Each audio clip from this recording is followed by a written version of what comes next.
హైదరాబాద్ లో largest CREDAI non stop property show ఈ నెల 2, 3, 4 తేదీల్లో హైటెక్ సిటీ హైటెక్స్ లో. టీడీపీ కూటమి ప్రభుత్వం వాలంటీర్లను కొనసాగిస్తుందా లేదా అనే దానిపై వాలంటీర్లలో సందేహాలు నెలకొన్నాయి. చంద్రబాబు ప్రభుత్వం మాత్రం వాలంటీర్లను కొనసాగిస్తామని చెప్తూనే ఉంది. కానీ పూర్తి క్లారిటీ అయితే ఇంకా ఇవ్వలేదు.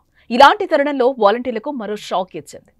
రాష్ట్ర వ్యాప్తంగా ఉండే గ్రామ వార్డు సచివాలయాల సిబ్బంది వాలంటీర్ల గత ప్రభుత్వ హయాంలో వివిధ సంక్షేమ పథకాలు ప్రజలకు చేరవేసే ఉద్దేశంతో ఆయా క్లస్టర్ సభ్యులతో క్రియేట్ చేసిన వాలంటీర్ వాట్సాప్, టెలిగ్రామ్ గ్రూపులను తక్షణమే డిలీట్ చేయాలని ప్రభుత్వం ఆదేశించింది.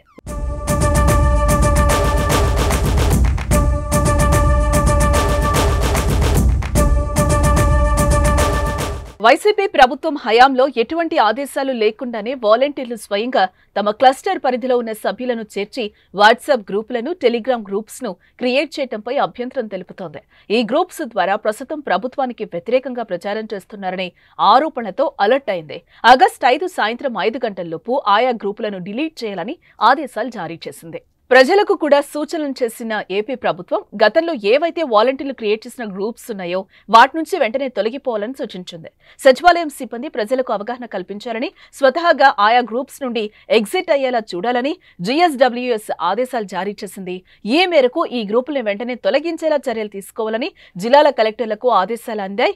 ఆయా వాలంటీర్ల వాట్సాప్ గ్రూపులు తొలగించిన వివరాలను అధికారులు తనకు సోమవారం 5 గంటల్లోపు తెలియచేయాలని సూచించింది. ప్రభుత్వ తాజా ఆదేశాలతో వాలంటీర్లలో ఆందోళన నెలకొంది. తమను కొనసాగిస్తారా లేదా అన్న దానిపై డలమాలో పడ్డారు. చంద్రబాబు మాత్రం వాలంటీర్ వ్యవస్థను ప్రక్షాళన చేయాలని భావిస్తున్నారు. మార్పులు చేర్పులు చేసి వాలంటీర్స్ తమ విధులను మరింత సమర్థవంతంగా వినియోగించుకునే దిశగా అడుగులు వేస్తున్నారు. అయితే ప్రస్తుతం ఉన్న వాలంటీర్లను కొనసాగిస్తారా లేదా కొత్త నోటిఫికేషన్ ఇస్తారా అన్నది మాత్రం ఆసక్తి రేపుతోంది.